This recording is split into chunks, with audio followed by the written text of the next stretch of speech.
वेंकटेशाय श्रीशैलेशदयापात्रं धीभक्त्यादिगुणार्णवं यतीन्द्रप्रवनं वन्दे रम्यजामातरं मुनिं लक्ष्मीनाथसमारम्भां नाथयामुनमध्यमाम् अस्मदाचार्यपर्यन्तां वन्दे गुरुपरम्परां यो नित्यमच्युतपदाम्बुजयुग्मरुक्मा व्यामोहतस्तदितराणि तृणाय मेने अस्मद्गुरोर्भगवतोऽस्य दयैकसिन्धोः रामानुजस्य चरणौ शरणं प्रपद्ये।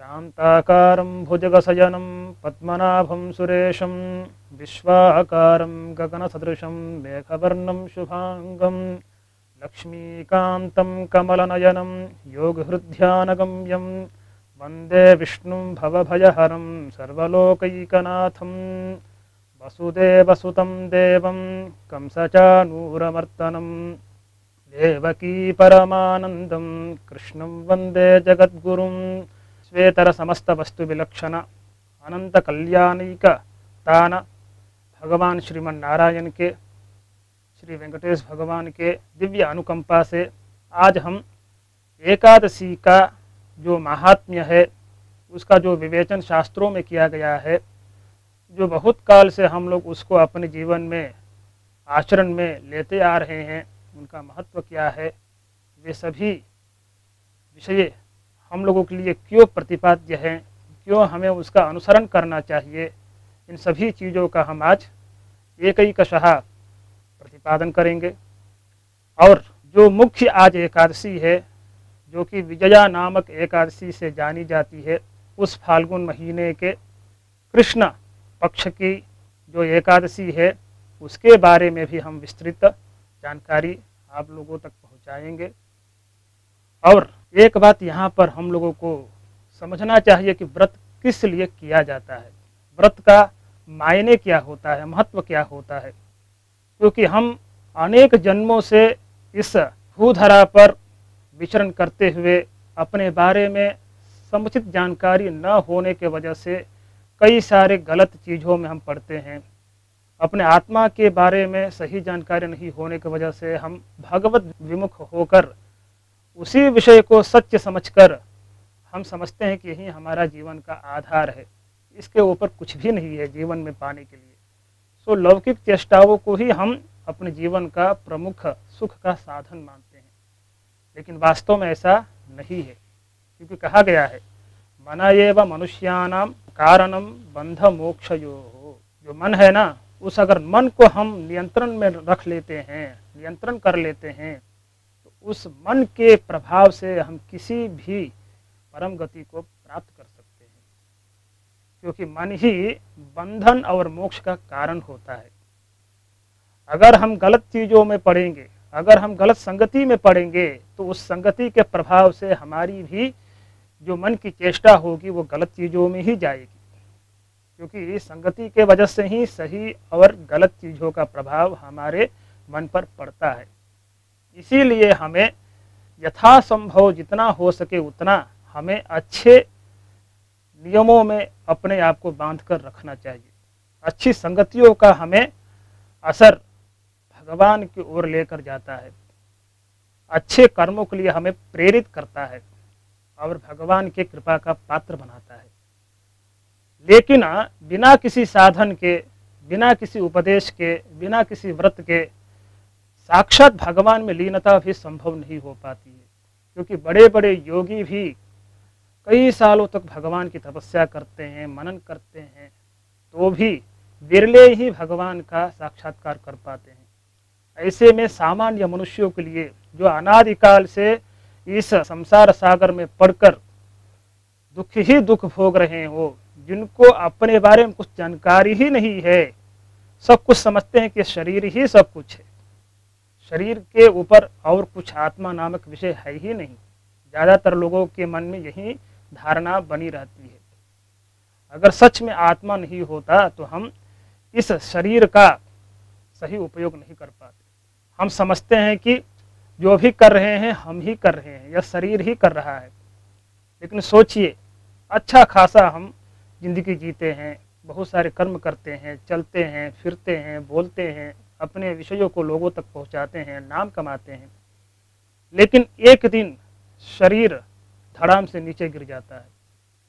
सोचिए, अगर कोई आत्मा अंदर नहीं होता तो इस शरीर का व्यवहार, इस शरीर का नियमन कैसे हो पाता। यानी कि कोई आत्मा नामक चीज हमारे शरीर में पहले से ही थी, जो नियंता के रूप में इस शरीर का धारण करते हुए हमें सभी कर्तव्यों में वो लगाकर हमें आगे बढ़ा रहा था। तो इस आत्मा के बारे में समुचित जानकारी हमें शास्त्रों से मिलती है और कहा गया है आत्मभूता स्वतः सर्वे ह्यात्मान परमात्मनः।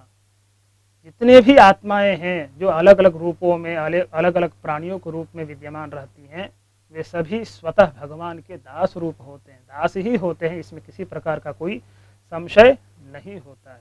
भले कोई माने या ना माने, भगवान की सब संपत्तियां होती हैं।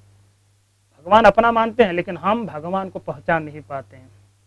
भगवान बार बार अनेक अवतारों के रूप में अनेक आचार्यों के अवतरण कराकर उनके माध्यम से ये जानकारी समय समय पर देते रहते हैं कि देखो, तुम्हारे मोक्ष का साधन यही है, बहुत ही सरल है, शरणागति कर लो, भक्ति मार्ग पर चलो। और मैं इतना सरल हूँ कि अगर मेरे ओर एक कदम डालोगे तो मैं 100 कदम तुम्हारी ओर दौड़ूंगा, तुम्हें अपना कर अपने धाम को ले जाऊंगा। काष्ठपाषाण सन्निभम अहम स्मरामि मद्भक्तम न जामि परमाम गतिम। भगवान बोल रहे हैं कि अगर एक बार शरणागति, एक बार भक्ति भाव से कोई भक्त मुझे अपने हृदय में स्थान दे देता है, अपने हृदयारविंद में रख लेता है, तो ऐसे व्यक्ति को मैं कभी भूलता भी नहीं हूँ। वो व्यक्ति भले ही अपने मृत्युशैया पर होते हुए मुझे भूल जाए, लेकिन अहम स्मरामि मद्भक्तम न जामि परमाम गतिम। ऐसे अपने भक्त को मैं खुद स्मरण करता हूँ और अपने दिव्य धाम की ओर ले जाता हूँ।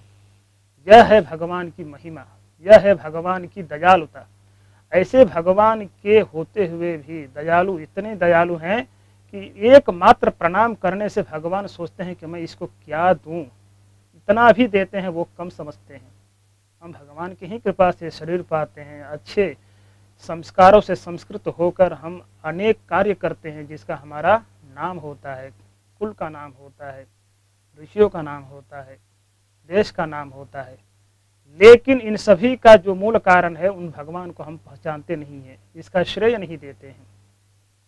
इसीलिए अनादि पाप रचिताम अंतःकरण निष्ठिताम यतीन्द्र विषय सांद्राम विनिर्वासय वासनाम।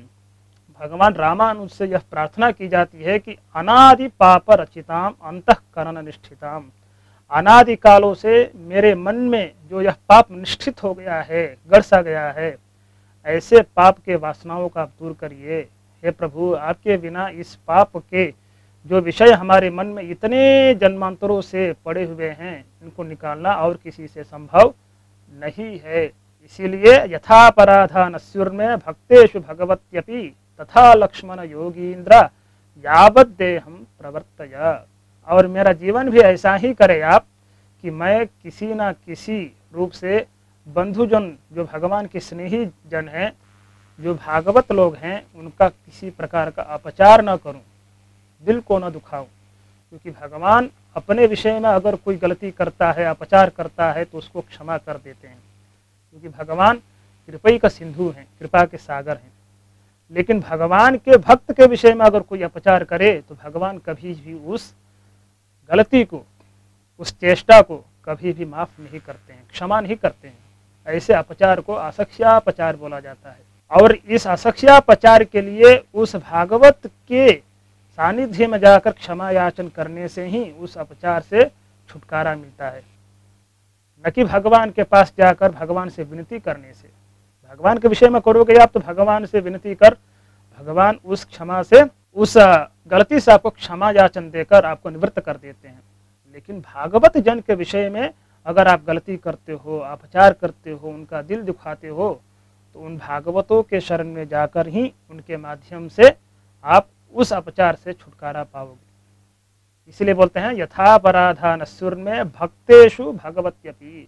भगवान और उनके जो भक्तगण भागवत हैं, इनके विषय में कभी भी अपचार ना हो। इसलिए यथापराधानस्सुर में भक्तेषु भगवत्यपि तथा लक्ष्मण योगींद्र यावत देहम प्रवर्तय।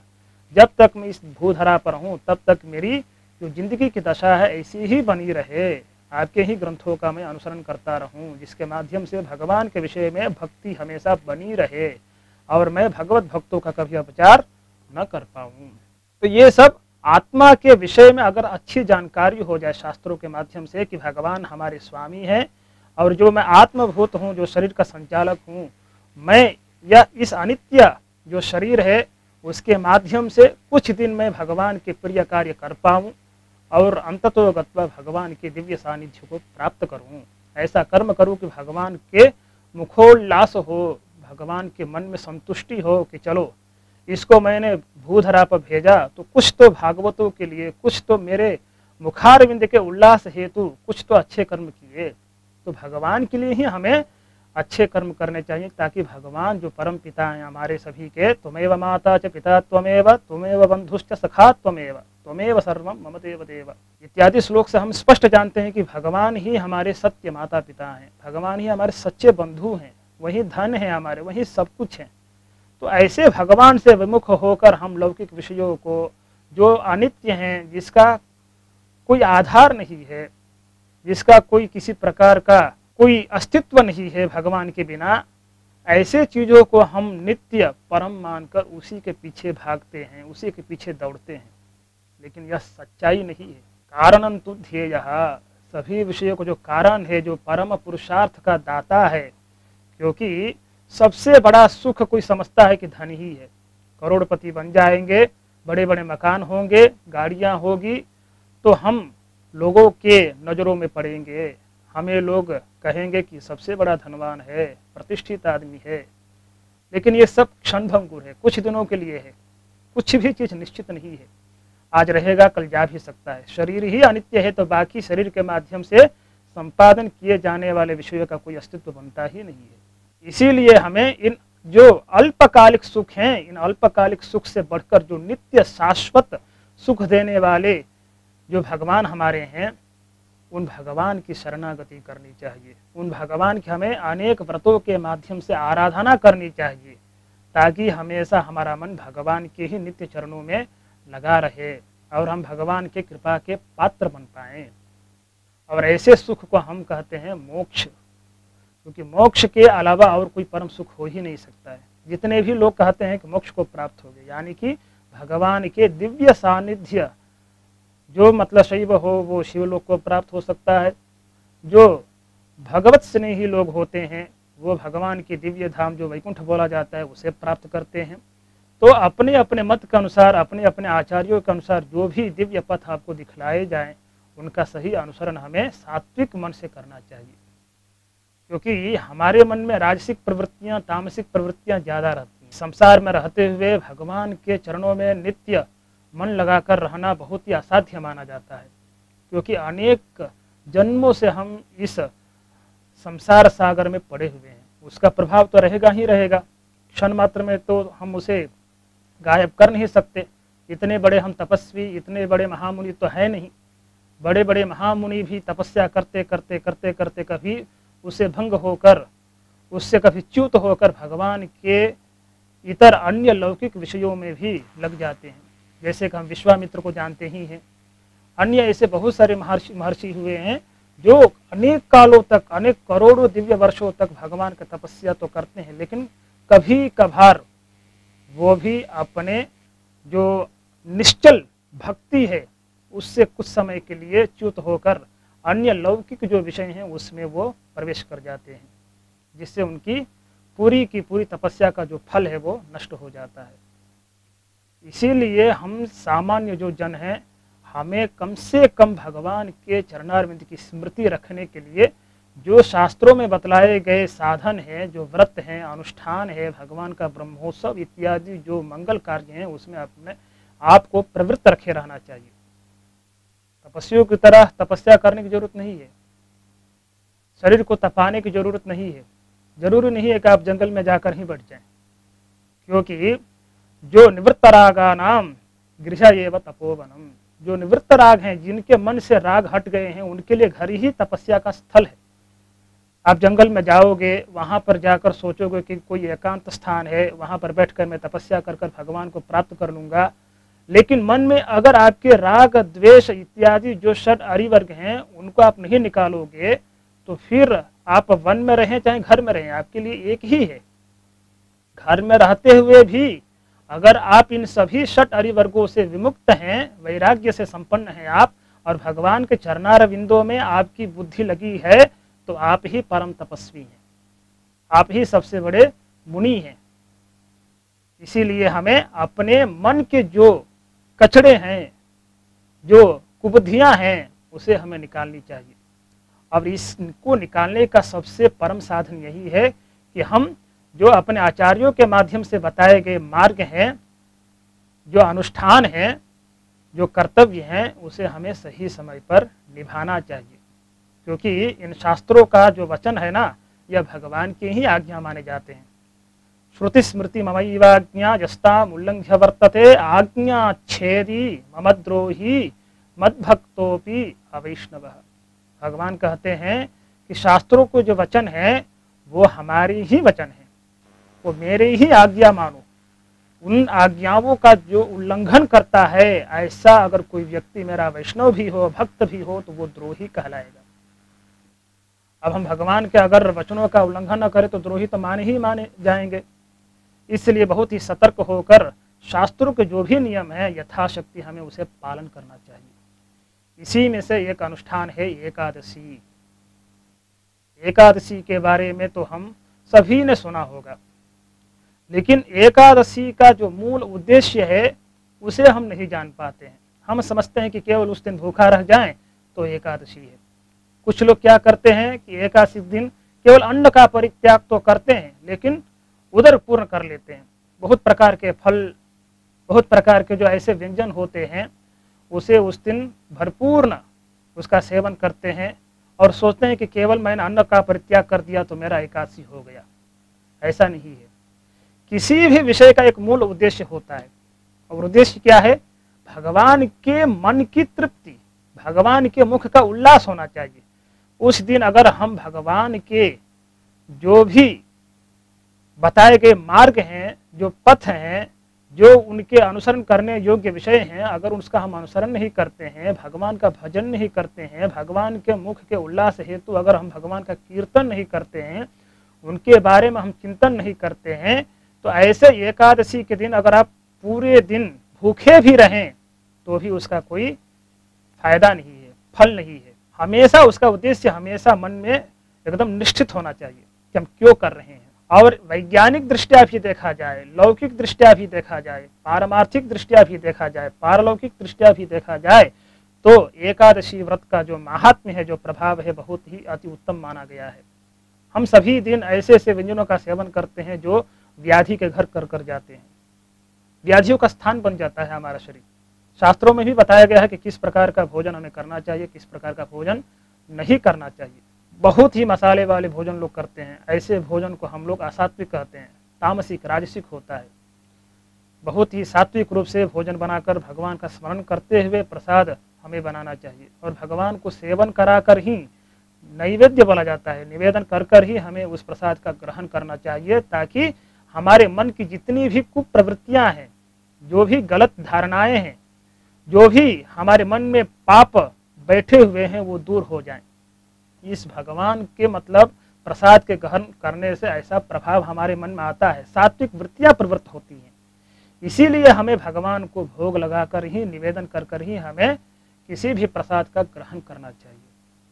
और ऐसा करने से क्या होता है कि हम कई जगहों पर जाते हैं तो वहाँ पर भी जाने अनजाने में अभक्ष भक्षण कर जाते हैं। अभक्ष यानी कि जिसे हमें भक्षण नहीं करना चाहिए उसका भी हम भक्षण कर लेते हैं। अब कहते हैं कि कोई बात नहीं, क्या करें, दोस्तों ने कह दिया तो हमने इसका सेवन कर लिया। लेकिन अगर हम यह प्रतिज्ञा कर ले कि किसी भी पदार्थ का हम भगवान को सेवन कराकर ही हम सेवन करेंगे, तो हमसे यह गलतियां हो ही नहीं सकती है। और इसका मुख्य उद्देश्य यही है, क्या है कि अगर आपका भोजन शुद्ध हो तो आपकी स्मृति भी दीर्घ स्मृति बनी रहती है। और भगवान के चरणार बिंदों में भक्ति भी हमेशा किसी प्रकार की चलायमान न होकर स्थिर रहती है। मन भी सात्विक रहता है, अच्छी चीजों में प्रवृत्त होता है। तो एकादशी के बहुत सारे महात्म्य हैं। लौकिक दृष्टिया देखा जाए तो हम इस एकादशी के माध्यम से क्या करते हैं कि अगर सही ढंग से इस एकादशी को हम अपनाएं तो हमारे शरीर में जो भूखे रहने से, उस दिन उपवास करने से, जिसे हम संस्कृत में उपवास कहते हैं, हिंदी में भी इसका ज़्यादातर प्रयोग होता है, उपवास करना। उपवास यानी कि उस दिन आपको कम से जो लौकिक और अलौकिक दोनों प्रकार के जो फल हैं, दोनों को देने वाली और बहुत ही प्रकार के जो जीवन में हमारी इच्छाएं होती हैं उनको भी पूरा करने वाली जो एकादशी है वह कई प्रकार से बतलाई गई है। जैसे कि उत्पत्ति एकादशी हो, वैसे ही जजा, विजया, प्रबोधनी इत्यादि 24 प्रकार के एकादशियां बताई गई हैं। अगर सही ढंग से, सही प्रकार से हम इस एकादशियों का व्रत का अनुष्ठान करें तो हमारे जीवन में अवश्य ही जो उत्तम फल होंगे वो जरूर प्राप्त होंगे। जो भी इच्छाएं हमारी होती हैं वो जरूर ही भगवान की कृपा कटाक्ष से अवश्य पूरे होंगे। तो एक प्रकार के लौकिक इच्छाओं को पूर्ण करने वाली भी ये होती हैं। और जो पारमार्थिक दृष्टिया देखा जाए, जो शास्त्रों के वचन के माध्यम से देखा जाए, जैसे कि सबसे उत्तम जो फल होता है वह मोक्ष बतलाया गया है, क्योंकि मोक्ष से बढ़कर हमारे जीवन में से सबसे बड़ा सुख कुछ हो नहीं सकता है। कुछ जो हमारे अल्पकालिक सुख होते हैं उनको पाने के पश्चात हम समझते हैं कि यही सबसे बड़ा हमारे जीवन का सुख है, इसके ऊपर, इसके पश्चात और जीवन में पाने के लिए कुछ है ही नहीं। यह हमारी सोच है, हमारी धारणा है। लेकिन अगर शास्त्रों के दिव्य दृष्टियों से देखा जाए, हमारे आचार्यों के, पूर्वाचार्यों की दृष्टि से देखा जाए, तो जो सबसे बड़ा फल होता है, सबसे बड़ा जो सुख होता है वह मोक्ष ही होता है। और मोक्ष को प्राप्त करने के लिए ही हमारे जितने भी आचार्य मुनिगण होते हैं वो तपस्या करते हैं, भगवान की प्रपत्ति करते हैं, शरणागति करते हैं, भगवान को पाने की चेष्टाएं करते हैं। अनेक प्रकार के जो भी ग्रंथ हमारे पूर्वाचार्यों के द्वारा रचित हैं उनका हम अनुसरण अगर सही ढंग से करें तो अवश्य ही भगवान की प्राप्ति हमारे लिए दुष्कर बात नहीं हो सकती है। क्योंकि बिना किसी अनुष्ठान के, बिना किसी भगवान के साधन के हम भगवान को प्राप्त नहीं कर सकते। ये सब अनुष्ठान हैं, जितने भी हमारे जीवन में बतलाए गए जो भी कर्म हैं, यह भगवान को आनंदित करने के लिए ही है। एक मात्र उद्देश्य यही है कि भगवान इससे संतुष्ट हों। चलो, हमारा जो पुत्र है, भगवान के 3 पुत्र माने जाते हैं, एक नित्य होता है और एक मुक्त होता है और एक बद्ध होता है। नित्य तो जैसे कि विश्वक्सेन हो, गरुड़ जी हो, लक्ष्मी जी हो, ये सब भगवान के नित्य पार्षद में आते हैं, भगवान के नित्य अनुयायी होते हैं। और जो मुक्त होते हैं वो जो संसार से विमुक्त होकर भगवान की सानिध्य को प्राप्त कर चुके होते हैं, ऐसे आत्मा को हम मुक्तात्मा बोलते हैं। और जो बद्ध होते हैं, इस संसार में अभी भी मोक्ष के प्रति जो हमेशा भगवान के शरणागति के माध्यम से भक्ति भाव में लीन रहते हैं, इस भवसागर में पड़े हुए होते हैं, ऐसे आत्माओं को हम बद्धात्मा कहते हैं। ये भी भगवान के ही पुत्र होते हैं। 3 पुत्र अगर मान लो किसी को हो, एक पुत्र अगर विदेश में, एक पुत्र घर पर और एक पुत्र कहीं बगल में हो, तो माँ जो अपने यहाँ पुत्र हमेशा विद्यमान रहता है उसके प्रति ज़्यादा चिंतित नहीं रहती है। जो विदेश में हो उसके प्रति हमेशा माँ चिंतित रहती है। माता पिता दोनों चिंतित रहते हैं कि हमारा जो विदेश में बच्चा है वह कब घर आएगा, कब मेरे नयन को वह संतुष्टि देगा, कब मैं उसे आलिंगन करूंगी, कब उसे प्राप्त करूंगी। यह चिंतन हमेशा माता पिता के अंदर रहते ही रहते हैं। उसी तरह जो हमारे परम पिता भगवान श्रीमन नारायण हैं, वो भी अपने जो बद्धात्माएं होती हैं, यानी कि जो बद्ध आत्मा यानी कि जो मनुष्य प्राणी होते हैं, उनके बारे में हमेशा चिंतित रहते हैं। कैसे इन अपने जो तृतीय पुत्र हैं इनको प्राप्त करूंगा, कब मेरे को ये प्राप्त करेंगे, कब ये अपने जो वास्तविक स्वरूप है आत्मा को वो जानेंगे। दासभूता स्वतः सर्वे ख्यात्मान परमात्मनः। इन शास्त्र वचनों को ये कब समझेंगे कि मैं ही भगवान का परम दास हूँ और भगवान मेरे स्वामी हैं। उसके अतिरिक्त जितने भी लौकिक विषय हैं ये अस्थायी हैं, मेरे जीवन के काम के नहीं हैं। इनसे मैं हटकर कब भगवान के बताए हुए मार्गों पर चलकर भगवान को प्राप्त करूंगा। क्योंकि भगवान के प्राप्त करने में कुछ बाधाएं होती हैं। अनादिकाल से अनादि पाप रचिताम अंतःकरण अनुष्ठिताम यतीन्द्र विषये सांद्राम विनिर्वासय वासनाम। जैसे कि मैंने पहले ही बताया कि भगवान को प्राप्त करने में जो बाधाएं होती हैं वो होती हैं भगवान के विषय में, और भगवान के जो बंधु होते हैं जिसको हम भागवत कहते हैं उनके विषय में अगर अपचार हम करें, बार बार शास्त्रोक्त विधियों का हम अनुसरण न करते हुए अपने इच्छा के अनुसार अगर हम बर्ताव करते हैं तो भगवान बहुत ही दुखित होते हैं। बताओ, इसके लिए हमने इतने सारे अवतार लिए, इतने सारे आचार्यों को हमने भूधरा पर भेजकर इसको अपने सानिध्य में लाने की हमने चेष्टाएं की, क्योंकि भगवान खुद दुखित होकर बताते हैं कि बहुनि में जन्मानि व्यतीतानि, मेरे बहुत सारे जन्म हो चुके हैं, और इतना ही नहीं अवजानन्ति मां मूढ़ाः मानुषीं तनुमाश्रितिं, जो मैं इस कृष्ण रामादि अवतार को हमारे जो भक्त होते हैं, जो इस लौकिक धरा पर विद्यमान प्राणी मात्र होते हैं, वे उसके महत्व को नहीं समझ पाते हैं।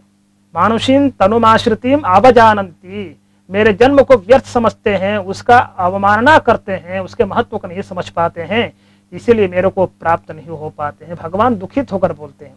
भगवान कहते हैं कि बस सर्वधर्मान परित्यज्य मामेकम शरणं व्रज अहम त्वा सर्वपापेभ्यो मोक्षयिष्यामि मा शुचः।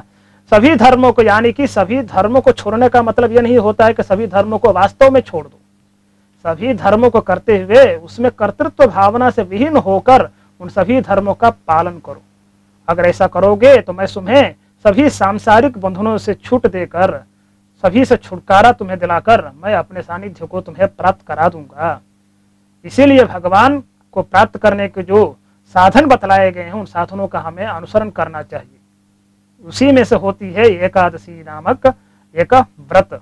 इन एकादशी में बहुत सारे, जैसे कि 24 एकादशियां हैं, उन सभी एकादशियों में जो भी उन एकादशियों का महात्म्य है, जो भी फलश्रुतियां हैं, जो भी विधि विधान है, उनका हमें सही ढंग से उसका पालन करना चाहिए ताकि हमें उसका फल भी हम तक पहुंच पाए।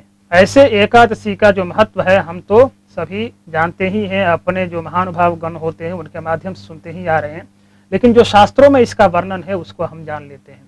पूर्व काल में, बहुत ही पूर्व काल में मुर नामक एक बहुत ही भयंकर दैत्य रहता था। वह बहुत ही शक्तिशाली था। उसने एक बार दैत्यों को अपने साथ जोड़कर देवलोक पर आक्रमण कर दिया, और देवलोक में जितने भी इंद्र इत्यादि जो भी देवतागण थे उन सभी को अपने पराक्रम से वहां से भगा दिया। अब देवतागण उसके डर से, उसके भय से इतने त्रस्त हो गए कि वो वहां पर एक क्षण के लिए भी रह नहीं पाते थे। इसलिए उन्होंने दौड़ते दौड़ते महेश्वर के पास जाकर उनसे याचना की कि हे भगवान, किसी तरह इस मुर नामक जो भयंकर राक्षस है उसे हमें बचाइए, हमारी रक्षा करें, आपके अलावा इस भयंकर राक्षस से हम कोई नहीं बचा सकता है। तब भगवान शिव कहते हैं कि डरो मत, हमारे शरण में आए हो तो तुम्हें कुछ ना कुछ उपाय जरूर हम बताएंगे। तब जाकर वो बोलते हैं कि हे देवतागण, तुम यहाँ से क्षीराब्धि में जाओ। क्षीराब्धि में भगवान श्रीमन नारायण शेषशय्या पर लेटे हुए हैं। अगर उनसे जाकर तुम सहायता मांगोगे तो वो शरणागत वत्सल जो भगवान श्रीमन नारायण हैं उन्हें तुम्हें अवश्य ही वो शरणागत समझकर तुम्हारी रक्षा करेंगे, इस दैत्य का संहार करेंगे, उससे मुक्ति दिलाएंगे। जब इन्होंने ऐसे मधुर वाणी भगवान शिव से सुनी तब वहां से वो क्षीराब्धि के लिए प्रस्थान कर भगवान के सानिध्य में पहुंचे और भगवान की बहुत सारे स्तोत्रों से स्तुति की कि हे शरणागत रक्षक, आपके जैसा दूसरा कोई हमें पालन करने वाला कोई भी देवता नहीं है। कृपा कर कर हमारी जो दशा है उस दशा को समझकर, हमारी स्थिति को समझकर इस भयंकर राक्षस से हमें छुटकारा पाएं। तब भगवान उन सभी देवताओं के दुख को हरण करने की इच्छा से उन देवताओं के माध्यम से इस मुर नामक राक्षस की जो भी प्रवृत्तियां हैं, जो भी कुप्रवृत्तियां हैं, जो भी शक्तियां हैं, जो भी जानकारियां हैं, उन सभी जानकारियों को उन देवताओं के माध्यम से प्राप्त करते हैं। तब जाकर तालगंज नामक एक स्थान पर उस राक्षस से भयंकर युद्ध करते हैं। अपने चक्र के प्रभाव से उन सभी राक्षसों के जितने भी अनुयायी हैं, जितने भी उनके सहायक सैनिक हैं, उन सभी का एक एक कर कर भगवान वध करते हैं। और वध करने के पश्चात भी भगवान करुणा के सागर हैं, वो अपने मोक्ष को ही प्राप्त कराते हैं, क्योंकि भगवान के शंख से, चाहे चक्र से, चाहे किसी भी आयुध से किसी भी प्रकार की कोई भी मृत्यु होती है तो भगवान की ही शरण में सभी जाते हैं। तो भी एक लीला है कि जो भी अगर किसी को कष्ट देगा तो वो अवश्य ही मृत्यु को प्राप्त करेगा। इसीलिए भगवान इन दैत्यों का वहां संहार करते हैं। संहार करने के पश्चात बद्रिका आश्रम चले जाते हैं और अपने परिश्रम को दूर करने के इच्छा से वहां पर लेट जाते हैं। लेकिन जो मूर नामक राक्षस था वह अपने अहंकार से प्रेरित होकर वहां भी पीछा करते करते भगवान के सानिध्य तक बद्रिका आश्रम में पहुंच जाता है। जब भगवान को लेटे हुए देखकर वो समझता है कि भगवान हमसे डर गए हैं, भगवान हमसे त्रस्त होकर यहाँ पर छिपे हुए हैं, तब प्रहार करने की सोच से भगवान की ओर दौड़ता है। तभी भगवान के दिव्य शरीर से एक दिव्य कन्या उत्पन्न होती है और वह उस भयंकर राक्षस से युद्ध करने की इच्छा से उसे ललकारती है कि अगर तुम मुझसे युद्ध करना चाहते हो तो अभी युद्ध करो। तब जाकर वह मूर नामक राक्षस उससे युद्ध करता है और अंततो गत्वा वह जो कन्या थी वह अपने पराक्रम से उस मूर नामक व्यक्ति को वहीं पर परास्त कर देती है, छिन्न भिन्न कर देती है।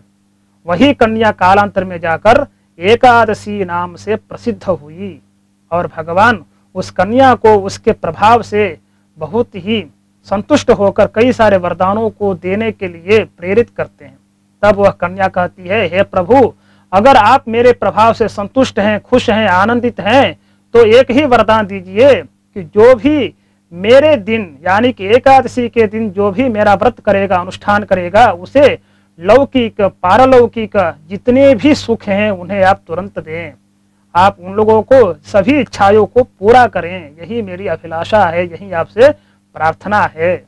तब भगवान कहते हैं कि हे दिव्य कन्ये, तुम चिंता न करो, तुम्हारे दिन जो भी मेरा अनुसरण करेगा, मेरा स्मरण करेगा, मेरा गान करेगा, मैं उसे अवश्य ही उनके इच्छाओं को पूरा करते हुए उनको मैं अपने परम धाम को भी प्राप्त कराऊंगा।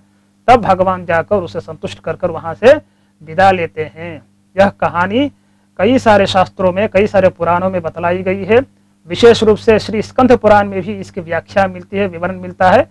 तदनुसार हम आपके सामने इस विषय को हमने प्रस्तुत किया।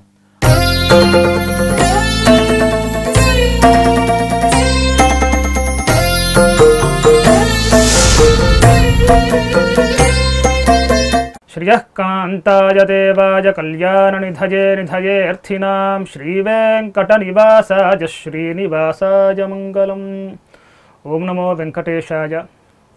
श्वेतर समस्त वस्तु विलक्षण ज्ञानानंदिक स्वरूप अनंत कल्याण गुणों के सागर भगवान श्री वेंकटेश के असीम कृपा से हम सभी एकादशियों के बारे में क्रम से सभी महात्म्य सुनते आ रहे हैं। उन्हीं भगवान की कृपा से आज हम बरूथनी नामक एकादशी का महात्म्य जो शास्त्रों में वर्णित है उसका हम रसास्वादन करेंगे। उसका महात्म्य क्या है, उसके अनुष्ठान करने से क्या क्या फलों की प्राप्ति होती है और इन पारलौकिक सुखों के साथ में जो लौकिक सुख हैं वो भी हमें कैसे प्राप्त होंगे, इसके बारे में भी जानकारियाँ हमें इस शास्त्र के माध्यम से प्राप्त होगी।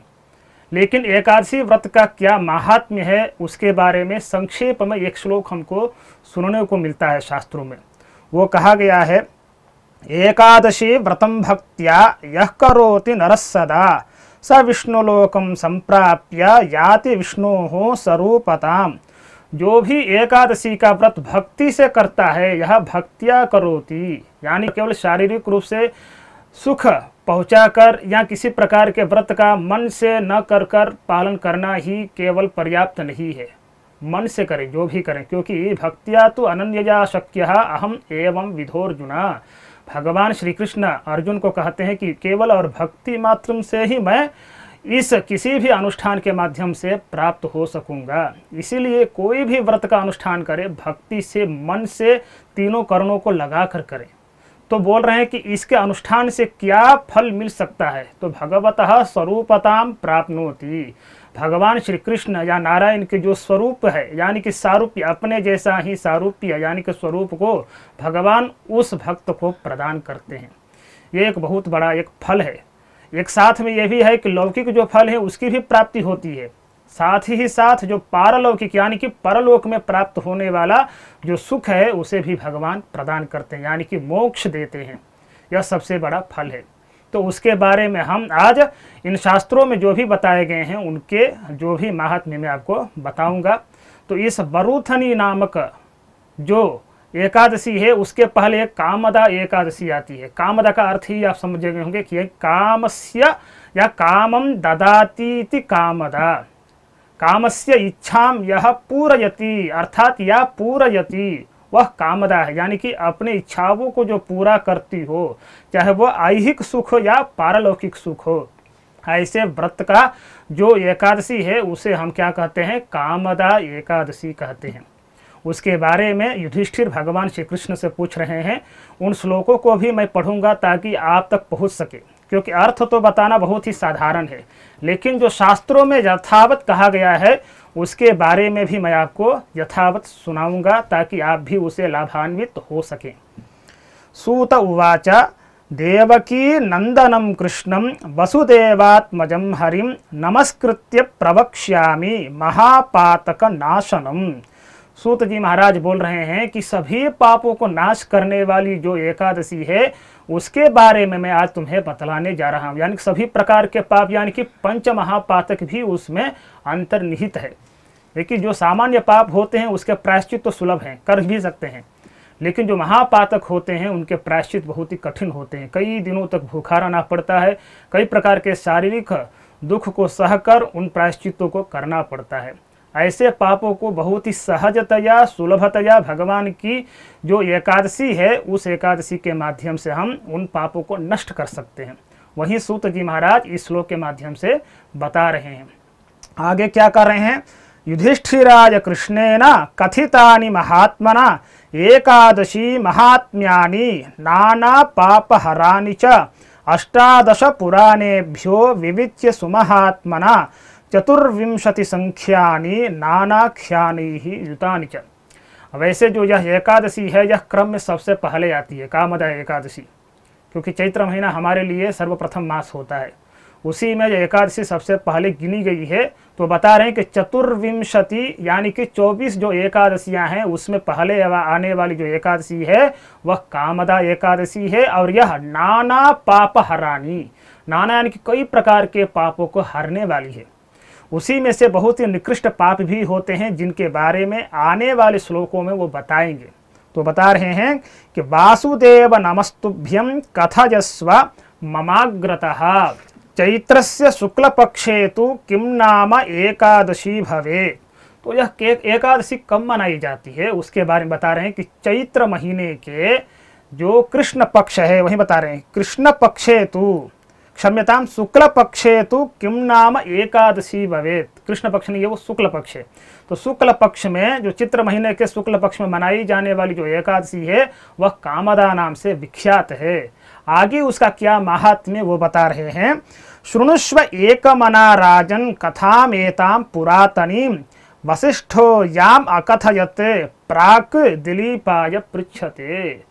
पहले के जमाने में यानी कि पूर्व काल में दिलीप महाराज वशिष्ठ से पूछ रहे हैं कि मेरे लिए सबसे उत्तम कोई व्रत हो तो कृपया आप बताएं जिनके माध्यम से मैं सभी पापों से दूर हो सकूं। तब भगवान वशिष्ठ कृपा करके उनको बता रहे हैं कि हे पुत्र, वशिष्ठ उवाच साधु पृष्ठम नृपश्रेष्ठ कथयामि तवाग्रतः एकादशी पुण्यतमा पाप ईंधन दवानलः शृणुराजन कथामेताम पापघ्नीम पुत्रदायिनीम। कई सारे लोगों को भगवान तो सभी प्रकार के सुख तो देते ही देते हैं, लेकिन सबसे बड़ा सुख बोला जाता है पुत्र की प्राप्ति।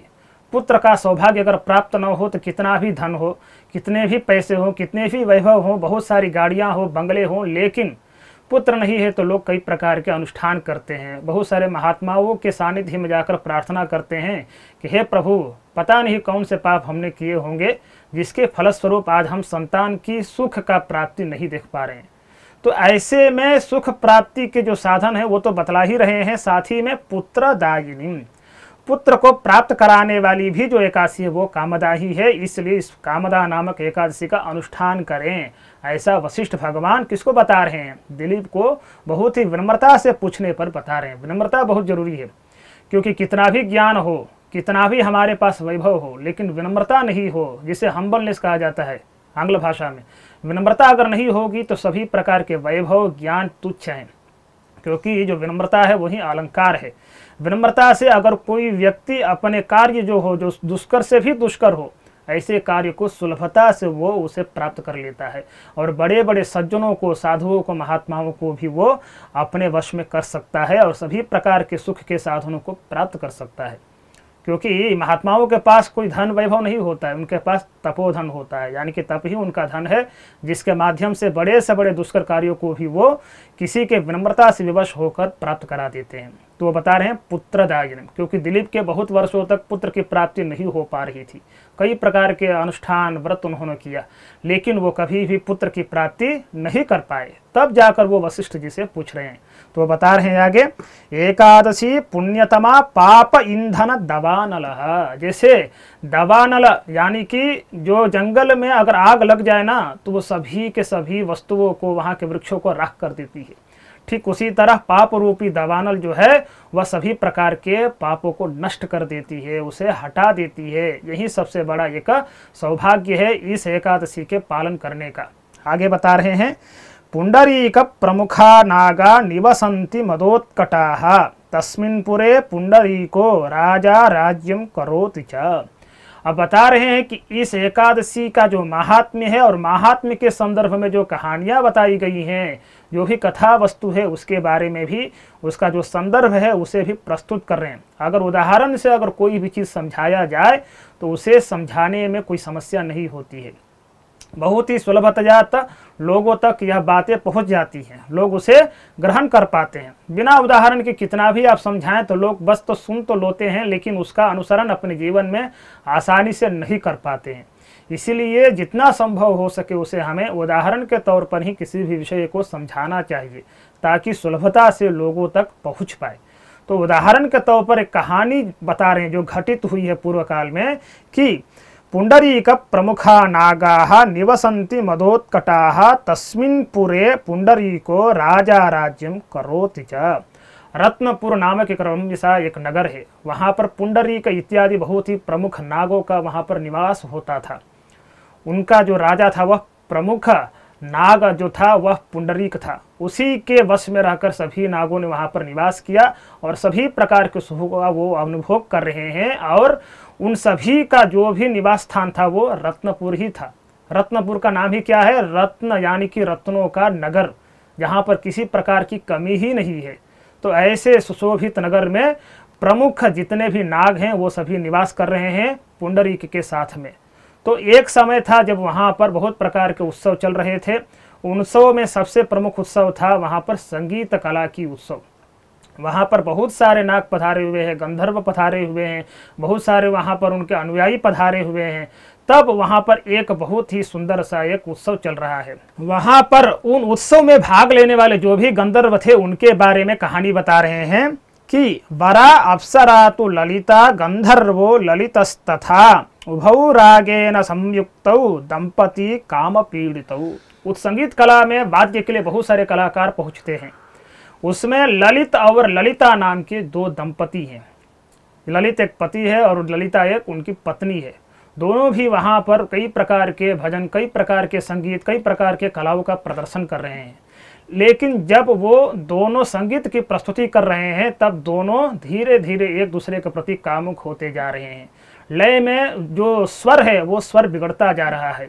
इस स्वर में जो गड़बड़ी है उसे वहाँ पर उपस्थित नाग एक दूसरे को देखकर बता रहे हैं, इंगित कर रहे हैं कि देखो एक दूसरे के प्रति कामुक होकर ये यहाँ पर जो विस्वरता है उसे प्रदर्शित कर रहे हैं। कैसा दुर्भाग्य है कि जो नाग यहाँ पर उपस्थित हैं, जो बड़े बड़े प्रमुख लोग हैं, उनके सामने भी ये अपने कामुकता को प्रदर्शित कर रहे हैं। धिक्कार है इनको। तो इन धिक्कारता के वजह से वहाँ पर जितने भी नाग हैं वो उनको कुत्सित कर रहे हैं, उन्हें निंदित कर रहे हैं। और उन्होंने उनके जो विस्वरता है, जो कामुकता है, उनके बारे में वो अपने जो प्रमुख पुंडरीक हैं, जो राजा हैं नागों के, उनको वो बता रहे हैं। तो उसे क्या हो रहा है? ललितायास्तु हृदये पतिर्वसति सर्वदा हृदये तस्य ललिता नित्यं वसति भामनी एकदा पुंडरीकाद्याः क्रीडन्ति सदति स्थिताः गीतगानं प्रकुरुते ललितो दयितां विना पदबंधे स्खलजिह्वो बभूव ललितां स्मरन् मनोभावं विदित्वास्य कर्कटो नागसत्तमः। तब जो ललित नामक का जो संगीत वादक था वह अपने पत्नी ललिता के बारे में चिंतन करते हुए उसके प्रति कामुक हो उठता है और अपने संगीत में जो भी लय हैं, जो भी स्वर हैं, उसमें वो कई प्रकार की गड़बड़ियां करता है। इन गड़बड़ियों को देखकर जो वहाँ के कर्कट नामक राजा है, जो वो भी एक 8 प्रकार के नाग होते हैं, उसमें कर्कट भी बहुत एक प्रमुख नाग माने जाते हैं, तो उन्होंने पुंडरीक के समीप में जाकर इनकी शिकायत की, इनके बारे में निंदा की कि देखो दुर्भाग्य है कि आपकी उपस्थिति में भी ऐसे जैसे कलाकार बहुत प्रकार की कमियां कर रहे हैं, इनका ध्यान केंद्रित नहीं है, आपके प्रति ये समर्पित नहीं है, अतः कृपा करके इनके बारे में आप संज्ञान ले, ऐसे बारे में जानकारी दे रहे हैं। तो आगे क्या हो रहा है उसे हम देखते हैं। शशाप ललितम तत्र मदनातुर चेतसम राक्षसो भव दुर्बुद्धे क्रव्यादः पुरुषादकः। जब पुंडरीक को इस बारे में जानकारी हुई तो उस पुंडरीक को बहुत क्रोध आया। कहा कि हमारे सानिध्य में, हमारे राज्य में ये निवास करते हैं, लेकिन हम इस राजा के जो इतने भी प्रमुख राजा उपस्थित हुए हैं, मैं भी यहाँ पर हूँ, हमारे बहुत सारे अनुयायी हैं, इतना बड़ा उत्सव है, इस सभा में भी, उस उत्सव में भी अपने पति के प्रति कामित होते हुए यह बहुत बड़ा एक अपचार कर रहा है। बहुत प्रकार की गलतियां इसने की है, लेकिन आज इसने बहुत ही गंभीर अपचार इसने किए हैं, यह अक्षम्य है, इसे मैं क्षमा नहीं कर सकता हूँ। क्रोध में आकर उसने श्राप दे दिया कि तुम राक्षस योनि को प्राप्त होवोगे, क्योंकि राक्षस योनि में किसी भी धर्म के प्रति कोई जागरूकता नहीं होती है। राक्षस का मतलब ही होता है कि सभी प्रकार के अधर्मों का आचरण करना। तो बहुत ही वह अपने गलतियों को जानकर प्रायश्चित करने का इच्छुक तो हुआ, लेकिन जो गलतियां हो गई थी उसको अब क्षमा करने के लिए तनिक भी वह राजा जो पुंडरीक था वह तैयार नहीं हुआ। बोला कि तुम्हें इस श्राप का जो परिणाम है उसे भुगतना ही पड़ेगा, इसे तुम बचकर नहीं जा पाओगे। तो आगे बोल रहे हैं, वचना तस्य राजेंद्र रक्षो रूपो बभूवः रौद्राननो विरूपाक्षो दृष्टमात्रो भयंकरः बाहु योजन विस्तीर्णो मुखम कंदर सन्निभम। जैसे ही उसने यह श्राप दिया त्यों ही उसका जो शरीर है बहुत ही विकराल हो गया, उसकी दोनों आंखें बहुत ही विकृत हो गई, उसकी जो जिह्वा है बहुत लंबी हो गई और जो नासिकाएं हैं वो गुफाओं की तरह बहुत बड़े हो गए, विकराल हो गया, भयंकर हो गया। उसे देखते ही लोग बहुत ही डरने लगे, भागने लगे। ऐसे विकृत स्वरूप को देखकर उसकी पत्नी बहुत ही व्याकुल हो गई। वो बोली कि हम तो आज तक इस राजा के सानिध्य में बहुत ही तत्परता से इनकी सेवा करते आए हैं, किसी प्रकार के हमने कोई गलती नहीं किया, अपचार नहीं किया, लेकिन हम नवदंपति हैं, नवोढ़ा हैं, इसलिए शायद मेरे प्रति उनके मन में जो कामुकता आई है वह एक स्वाभाविक ही है, कृपा करके उसे आप क्षमा करें। ऐसे ऐसे वचनों से पुंडरीक के सामने उसकी जो पत्नी ललिता है वह प्रार्थना कर रही है, लेकिन वह तनिक भी अपने जो श्राप हैं उससे विमोचन करने के लिए वह तत्पर नहीं होते हैं, तैयार नहीं होते हैं। तो आगे की जो कहानी है वो बहुत ही आपके लिए एक जानने योग्य है और उससे एक सीख भी लेनी है कि अगर हम गलतियां करते हैं, किसी प्रकार का हमसे अपचार होता है तो उसका प्रायश्चित क्या हो सकता है, उसका परिणाम क्या हो सकता है। तो बता रहे हैं, ललिता तम राजेंद्र तम अथ आलोक्य स्वपतिम विकृताकृतिम चिंतयामास मनसा दुखेन महतार्दिता किम करोमि क्व गच्छामि। बोल रही है कि इतने सुंदर मेरे पति थे, मैं इनके बारे में इतने व्याकुल होकर हमेशा इनके बारे में चिंतन करती थी, लेकिन इनके एकमात्र गलती से इतना भयंकर परिणाम इनको भुगतना पड़ रहा है। इनके शरीर को देखकर मैं डरती हूँ, इनको देखकर मैं हमेशा चिंतित रहती हूँ कि इनका शरीर पुनः कब इनके स्वरूप को प्राप्त करेगा, जो पूर्व स्वरूप था उसको ये कब प्राप्त करेंगे। क्व गच्छामि, अब मैं कहाँ जाऊंगी, किससे निवेदन करूंगी, कैसे इनके शरीर को मैं बदलूंगी। ऐसे ऐसे वचनों को वो अपने मन में चिंतयामासा, चिंतन कर रही है। इसलिए हमें भगवत सन्निधि में या भागवत सन्निधि में या किसी प्रकार के जो महात्मा गण हैं उनके सन्निधि में हमें हमेशा एक प्रकार की जो मतलब मन की व्यथा है उसे कंट्रोल यानी कि नियंत्रित करना चाहिए, क्योंकि ये सेवा धर्मो परम गहनः योगिनाम अपि अगम्यः।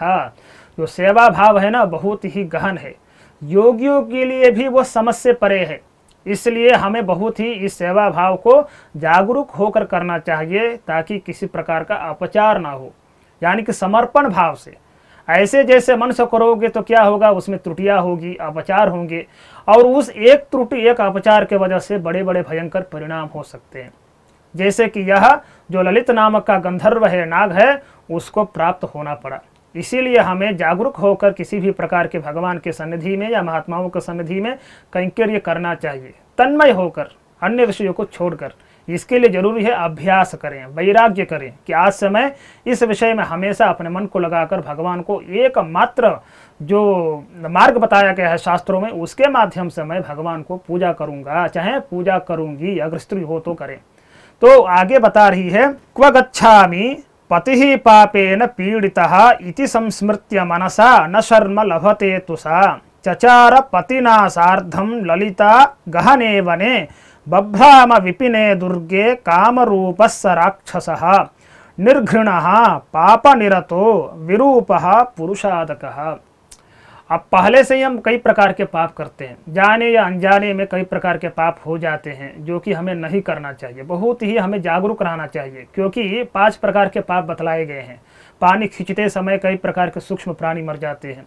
चना पीसते समय जो वस्तुओं को हम पीसते हैं पक्व अन्न के लिए, उसमें भी कई प्रकार के जीव मर जाते हैं। जल आहरण के समय में, चलते समय, बहारते समय, प्रोक्षण करते समय, ऐसे में जब अनजाने में कई प्रकार की गलतियां हो जाती हैं, तो मान लीजिए कि हम जानबूझकर अगर गलतियां करें तो उसका जो फल होगा, जो उसका परिणाम होगा, कितना भयंकर होगा। इसीलिए हमें उसके बारे में सचेत रहना चाहिए। तो जब राक्षस बना तो कैसा कैसा मतलब जो जुगुप्सित कार्य है, विभीषित कार्य है, जो नहीं करना चाहिए, जो स्वप्न में भी परे है, ऐसे कार्यों को कर रहा है। पुरुषाद कहा, यानी कि पुरुषों को खाने वाला, वो गहन वन में विचरण करते हुए कई प्रकार के अनिष्ट कार्य कर रहा है, कई प्रकार के धर्म के विरुद्ध आचरण कर रहा है, जिससे उसके पाप बढ़ते जा रहे हैं। फिर बोल रहा है, कदाचित आगमते विंध्य शिखरे बहु कौतुके ऋष्य श्रृंग मुनेस्तत्र दृष्ट्वा आश्रम पदम शुभम। भगवान की कृपा से ही ऋषि मुनियों की संगति की प्राप्ति होती है। कोई कितना भी अगर प्रयत्न कर ले, कितना भी अपने बल पर धर्म का परिपालन कर ले, लेकिन जो फल ऋषि मुनियों के सत्संगति से प्राप्त होता है, वो फल कभी भी अपने प्रयत्न से प्राप्त नहीं हो सकता है।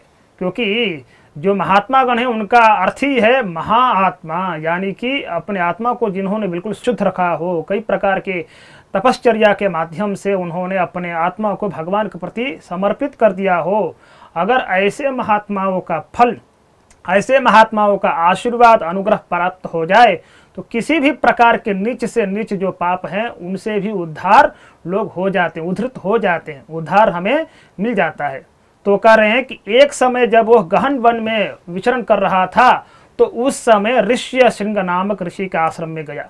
जब उनसे प्रार्थना की कि किमर्थम समजाता सत्यम वद ममाग्रतः, हे राक्षस तुम किस लिए मेरे आश्रम में आए हो, क्या तुम्हारी समस्या है, इसलिए तुम मुझे बताओ कि मैं क्या तुम्हारे लिए कर सकता हूं। तो वो बता रहे हैं कि ललिता उवाच वीरधन्वेति गंधर्वः सुता तस्य महात्मनः ललितां नाम मां विद्धि पत्यर्थम यह चागतम। हे प्रभु, जो मेरे पति का जो इस दुर्दशा हुई है उससे आप छुटकारा पाएं, इसका क्या एक महत्व है, जिस महत्व से माध्यम से मैं अपने पति को पुनः पुराने शरीर में ला पाऊं। तो बता रहे हैं कि चैत्र मासस्य रंभोरु शुक्ल पक्षस्य सांप्रतम कामता एकादशी नामना याकृता कामदा नृणाम। बहुत प्रकार के जो एकादशी व्रत हैं तो हैं, लेकिन कामदा नामक एकादशी के माध्यम से तुम नीच से भी नीच पापों से मुक्ति दिला पाओगी। अतः हे वरुथिनी, अतः हे मतलब वरुथिनी नामक एकादशी के पहले जो कामदा है, उस कामदा के अगर तुम अनुष्ठान करते हो तो तुम इस राक्षस के जो योनि है उसे तुम छुटकारा पा लोगी, और तुम अपने पति के जो भी दुष्ट कर्म है उससे भी, क्योंकि राक्षस योनि में रहते हुए जितने भी पाप उसने किए हैं उन पापों को भी भुगतना पड़ता है। लेकिन अगर तुम इस कामदा नामक एकादशी को अगर करोगी और अपने पति से भी करवाओगी, तो तुम अनेक प्रकार के दुष्ट जो कर्म है उससे छुटकारा पा जाओगी। तो वो उसका पालन करता है और उससे उसे छुटकारा मिलता है। अंतिम में जो श्रुति है, फलश्रुति, उसके बारे में भी बता रहे हैं। इति श्रुत्वा मुनेः वाक्यम हितार्थाय तवाग्रे कथिता मया ब्रह्महत्यादि पापाग्नि पिशाचत्व विनाशिनी नातः परतरा काचित् त्रैलोक्ये सचराचरे पठनाते श्रवणाद्वापि वाजपेय फलम लभेत। वो बोल रहे हैं कि उस पिशाचत्व योनि से उसे छुटकारा तो मिला ही मिला, लेकिन जो पिशाच होते हुए उसने जो भी निकृष्ट कर्म किए थे उन निकृष्ट कर्मों से भी उसे छुटकारा मिला, और हमेशा की तरह उसने अपने पत्नी के साथ पुनः उसने अपने दाम्पत्य जीवन को सुख से निर्वहन किया। उसके साथ ही साथ जो लोग सुनते हैं, श्रवण करते हैं, जो पालन करते हैं, उनका क्या फल है वो भी बता रहे हैं। ब्रह्म हत्यादि पापाग्नि, ब्रह्म हत्या जैसे बड़े बड़े जो दुष्ट कर्म है, पाप है, उसे भी छुटकारा दिलाती है। इतनी बड़ी मतलब इसकी जो महत्ता बतलाई गई वो महत्ता है। उसके साथ पिशाचत्व विनाशिनी, जो पिशाचत्व योनि को, राक्षसत्व योनि को प्राप्त होता है उसे भी विनाश करती है। नातः परतरा काचित त्रैलोक्य सचराचर, संपूर्ण चराचर में, संपूर्ण लोक में इसके जैसा दूसरा कोई व्रत है ही नहीं, अतः इसे श्रद्धा से करो। पठनात् श्रवणाद्वापि वाजपेय फलम लभेत। देखिए बड़े बड़े कर्म जो होते हैं जैसे कि याग हो, वाजपेय फल हो, उसको हम प्राप्ति तो किसी भी तरह नहीं कर पाएंगे, लेकिन अगर इससे पढ़ेंगे और श्रवण करेंगे तो अवश्य ही वाजपेय फल का जो फल होता है उसे आप अवश्य ही प्राप्त करेंगे। यही इस कामदा नामक एकादशी के व्रत के माध्यम से हमें प्राप्त होता है। मैं आशा करता हूं कि आप भी इस व्रत का अनुष्ठान शास्त्रोक्त विधि विधान से करें और भगवान श्री वेंकटेश्वर की कृपा का पात्र बने। ओम नमो वेंकटेशाय।